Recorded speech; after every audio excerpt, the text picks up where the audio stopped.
जरा सोचिए, एक आदमी दुश्मन के इलाके में है, न उसके पास हथियार है, न पहचान और न ही खुद की सुरक्षा है। वो कभी रिक्शा खींचता है तो कभी मोची बनकर सड़क किनारे बैठा रहता है। लोग उसे मामूली इंसान समझते हैं, लेकिन उन्हें क्या पता कि वो आदमी दुश्मन की पूरी साजिश पड़ चुका है और उसी पल से उनकी हार शुरू हो चुकी है। दोस्तों, आज की कहानी ऐसे ही एक शख्स की है जिसे भारत का जेम्स बॉन्ड कहा जाता है। हम बात कर रहे हैं अजित डोभाल की, भारत के मौजूदा नेशनल सिक्योरिटी एडवाइजर, देश के सबसे ताकतवर ब्यूरोक्रेट्स में से एक और 21वीं सदी का चाणक्य। जेम्स बॉन्ड की फिल्मों में जो थ्रिल दिखता है वो अजीत डोभाल ने अपनी असल जिंदगी में जिया है। पाकिस्तान आज भी उनके नाम से सिहर उठता है। कभी पहचान बदलकर दुश्मन के बीच रहना, कभी धर्म बदलकर दूसरे देश का नागरिक बन जाना, तो कभी दुश्मनों के साथ बैठकर उनसे ही उनकी सबसे खुफिया जानकारी उगलवा लेना। 30 साल की अंडरकवर जिंदगी में उन्होंने ऐसे कारनामे किए जो जासूसी की दुनिया में मिसाल बन गए। आज 77 साल की उम्र में भी जब वो टीवी या किसी इवेंट में दिखते हैं तो वही तेज नजर, वही कंट्रोल और वही आत्मविश्वास साफ झलकता है। भारत की फॉरेन पॉलिसी हो या नेशनल सिक्योरिटी, हर बड़ा फैसला आज भी उनकी निगरानी में होता है। तो सवाल उठता है कि आखिर क्या है उनमें ऐसा खास जिसने नामुमकिन को भी मुमकिन बना दिया। आज रहस्य टॉक शो की इस वीडियो में हम अजीत डोभाल की जिंदगी के उन किस्सों को जानेंगे जो उन्हें एक आम IPS अफसर से भारत का सबसे बड़ा स्पाई मास्टर बना गए। तो चलिए शुरू से शुरू करते हैं। साल था 1945, तारीख 20 जनवरी। उत्तराखंड के पौड़ी गढ़वाल में एक फौजी परिवार में अजीत डोभाल का जन्म हुआ। उनके पिता major GL Doval Indian army में अफसर थे। अनुशासन और देशभक्ति उन्हें विरासत में मिली। उनकी शुरुआती पढ़ाई आर्मी स्कूल से हुई, कॉलेज अजमेर मिलिट्री स्कूल और फिर यूनिवर्सिटी ऑफ आगरा से इकोनॉमिक्स में उन्होंने मास्टर्स किया। 22 साल की उम्र में UPSSC दिया और पहले ही अटेम्प्ट में उन्होंने IPS क्लियर कर लिया। साल 1968 में केरल कैडर में ASP के तौर पर उनकी पहली पोस्टिंग हुई, लेकिन असली परीक्षा अभी बाकी थी। 1971 के आखिरी दिनों में केरल के थलासिरी इलाके में अफवाहों ने हिंदू मुस्लिम दंगों का रूप ले लिया। इलाका जल रहा था, लूट, हिंसा, डर, सब कुछ बेकाबू था। तत्कालीन गृह मंत्री के करुणाकरण को एक ऐसे अफसर की तलाश थी जो हालात संभाल सके, और उनकी नजर पड़ी एक युवा IPS पर जिसका नाम था अजीत डोभाल। उन्हें सर्विस में आए सिर्फ 3 साल हुए थे, लेकिन उनके सीनियर्स जानते थे कि ये अफसर अलग है। डोभाल मैदान में उतरे, उन्होंने लाठी नहीं चलाई, गोली नहीं चली, बस उन्होंने बात की, सुना और समझाया, और कुछ ही दिनों में दंगे थम गए। इतना ही नहीं, लोग एक दूसरे का लूटा हुआ सामान खुद लौटाने लगे। जो काम पूरी स्टेट पुलिस नहीं कर पाई वो एक आदमी ने कर दिखाया, और यहीं से केरल से दिल्ली तक एक नाम गूंजने लगा, और वह नाम था अजीत डोभाल। यही वो मोड़ था जहां से एक IPS अफसर भारत का स्पाई मास्टर बनने वाला था। केरल में दंगों को शांत करने के बाद एक बात साफ हो चुकी थी, ये अफसर आम नहीं है। दिल्ली में बैठे इंटेलिजेंस सिस्टम के लोग अब इस नाम को नोटिस करने लगे थे। कुछ ही समय में केरल से उन्हें एक कॉल आया, जल्दी से दिल्ली रिपोर्ट करो, और यहीं से एक पुलिस अफसर खुफिया दुनिया के दरवाजे पर खड़ा था। दिल्ली पहुंचते ही उन्हें central intelligence agency intelligence bureau यानी IB में डेप्यूटेशन पर भेज दिया गया। उनकी उम्र कम थी, उनका अनुभव कम था, लेकिन उनका दिमाग तेज, ठंडा और खतरनाक था। और यहीं से एक यंग IPS अफसर ने जासूसी की उस दुनिया में कदम रखा जहां नाम नहीं होते, बस चेहरे बदलते हैं और गलती की कोई गुंजाइश नहीं होती। और यहीं से शुरू होता है अजित डोभाल का भारत का स्पाई मास्टर बनने का सफर। लगभग 7 साल की पुलिस सर्विस के बाद अब अजीत डोभाल पूरी तरह IB का हिस्सा बन चुके थे। शुरुआत में उन्हें कुछ समय के लिए डेस्क वर्क दिया गया, लेकिन ये शांति ज्यादा दिन टिकने वाली नहीं थी, क्योंकि 1970 का दशक भारत के लिए आसान नहीं था। नॉर्थ ईस्ट भारत उबल रहा था। कई राज्य खुद को भारत से अलग एक स्वतंत्र देश घोषित करना चाहते थे, और उनमें सबसे संवेदनशील इलाका था मिजोरम। यहाँ लाल डेंगा के नेतृत्व में मिजो नेशनल फ्रंट एक पैरेलल सरकार चला रहा था। दिल्ली के लिए यह सिर्फ एक आंदोलन नहीं था, बल्कि यह देश की एकता पर सीधा हमला था। अब सवाल था कि मिजोरम जाए तो जाए कौन, क्योंकि वहां था जंगल, बंदूकें, इंसर्जेंट्स और हर कदम पर मौत। तभी एक नाम सामने आया, अजित डोभाल। दिलचस्प बात यह थी कि डोभाल की शादी को अभी कुछ ही महीने हुए थे, लेकिन जब उन्हें मिजोरम की हालत का पता चला तो उन्होंने खुद आगे बढ़कर कहा, मैं वहां जाऊंगा, और दिल्ली को बस यही सुनना था। मिजोरम पहुंचकर डोभाल ने बंदूक नहीं उठाई, उन्होंने दिमाग लगाया। असल में लाल डेंगा की ताकत उसके 7 कमांडर्स थे और वही उसकी सबसे बड़ी कमजोरी भी। डोभाल ने एक एक करके इन कमांडर्स से संपर्क किया, किसी को भरोसा दिया, किसी को भविष्य का सपना और किसी को सुरक्षा का वायदा दिया, और देखते ही देखते 7 में से 6 कमांडर्स भारत की तरफ हो गए। जब लालडेंगा को ये एहसास हुआ कि उसकी असली ताकत अब उसके साथ नहीं रही, तो उसके पास झुकने के अलावा कोई रास्ता नहीं बचा। भारत सरकार और लालडेंगा के बीच पीस टॉक्स हुई, सेपरेटिस्ट मूवमेंट खत्म हुआ, चुनाव कराए गए और मिजोरम भारत का हिस्सा बना रहा, और वो भी एक भी बड़ी लड़ाई लड़े बिना। इस मिशन में असाधारण योगदान के लिए अजीत डोभाल को प्रेसिडेंट्स पुलिस मेडल से सम्मानित किया गया। इतने कम सर्विस ईयर्स में ये सम्मान पाने वाले वो पहले अफसर बने। मिजोरम के बाद यही रणनीति सिक्किम में भी दोहराई गई। सिक्किम का राजा भारत में विलय नहीं चाहता था, लेकिन एक बार फिर चाणक्य जैसी नीति के सहारे डोभाल ने सिक्किम को इंडियन यूनियन का हिस्सा बना दिया। 1970 के दशक के अंत तक नॉर्थ ईस्ट की आग काफी हद तक शांत हो चुकी थी, लेकिन भारत की अगली परीक्षा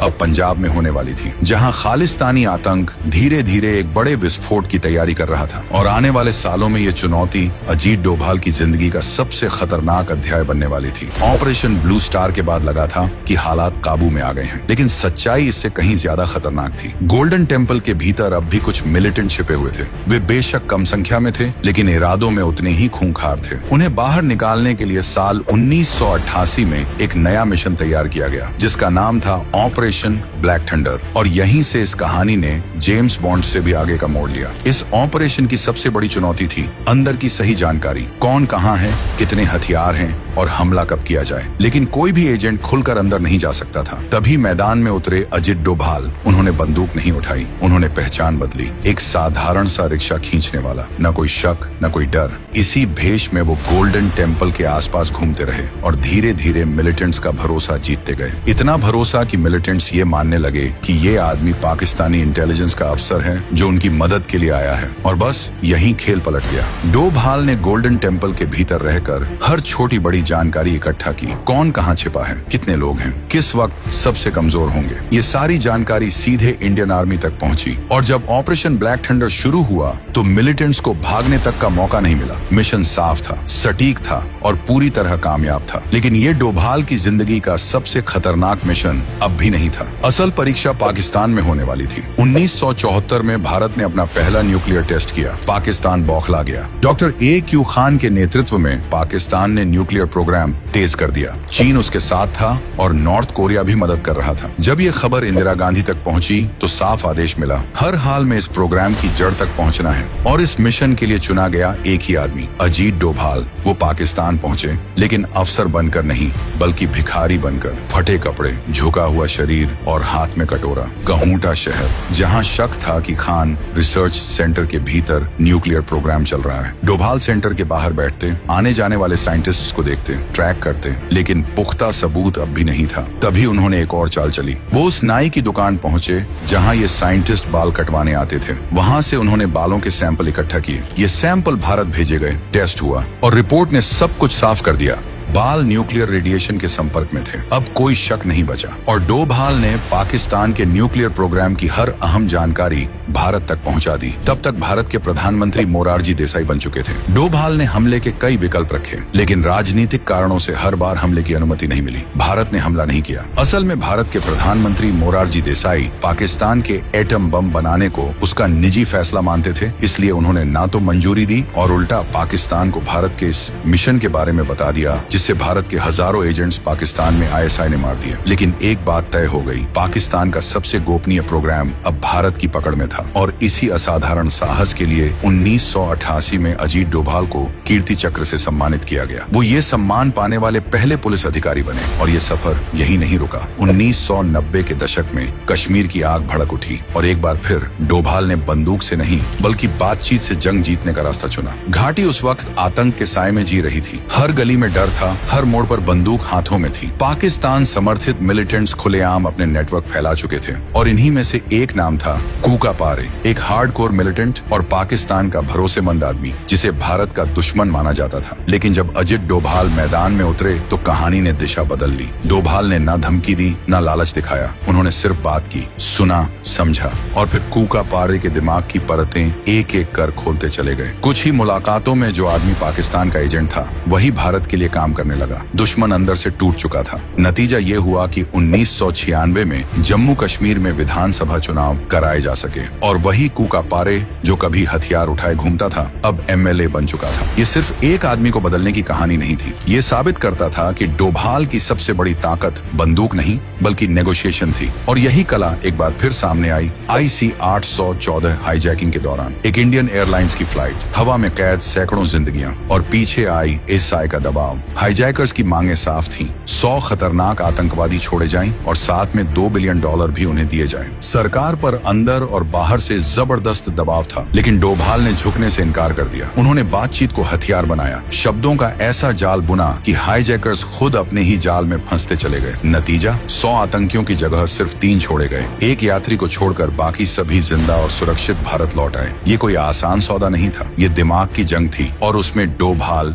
जीत गए। सोर्सेज बताते हैं कि 1971 से 1999 के बीच इंडियन एयरलाइंस की 15 हाईजैकिंग्स हुई और लगभग हर एक के अंत में डोभाल की भूमिका रही। लेकिन कहानी यहाँ खत्म नहीं होती। करीब 7 साल पुलिस फोर्स और 30 साल इंटेलिजेंस ब्यूरो में सेवा देने के बाद जनवरी 2005 में अजीत डोभाल IB चीफ के पद से रिटायर हुए। लेकिन रिटायरमेंट उनके लिए आराम का नाम नहीं था। वो लगातार देश की पॉलिटिक्स, एकेडेमिक्स और खास तौर पर नेशनल सिक्योरिटी से जुड़े मुद्दों में सक्रिय रहे। सरकारी और गैर सरकारी संस्थानों में लेक्चर दिए, सिक्योरिटी थिंक टैंक्स के साथ जुड़े, अखबारों और जर्नल्स में भारत की सुरक्षा पर लेख लिखे। साल 2009 में उन्होंने विवेकानंद इंटरनेशनल फाउंडेशन की स्थापना की, एक ऐसा मंच जहां से भारत की नेशनल सिक्योरिटी सोच दुनिया के सामने रखी जा सके। लेकिन उनकी जिंदगी का सबसे बड़ा मोड़ अभी आना बाकी था। साल 2014 में जब सत्ता बदली तो एक बार फिर देश ने उसी आदमी को याद किया जो मुश्किल वक्त में हमेशा आगे खड़ा रहता था। और तभी एक नाम फिर से केंद्र में आ गया, अजित डोभाल। 30 मई 2014 को